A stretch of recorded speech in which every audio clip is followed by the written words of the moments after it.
trên đây là viên đá sapphire mang mã số 37172. Sự kết hợp độc đáo giữa xanh lam thẳm và xanh lục bảo. Khi xoay nhẹ viên đá, bạn sẽ thấy các dải màu đan xen, tạo nên hiệu ứng chiều sâu huyền bí như lòng đại dương. Các mặt cắt đa diện được tính toán tỷ lệ chính xác nhằm khơi dậy độ rực rỡ. Và trên đây là thông số chi tiết của viên đá.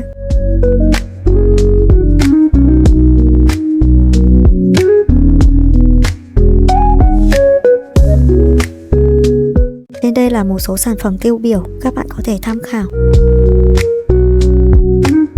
Viên sapphire này không chỉ là một viên đá quý mà là một bức tranh thiên nhiên thu nhỏ với sự hòa quyện tuyệt vời giữa hai tông màu quý tộc trên cùng một tinh thể. Với form dáng oval mềm mại, viên đá phô diễn trọn vẹn sự chuyển biến màu sắc kỳ ảo, mang lại sức hút mãnh liệt cho mọi ánh nhìn.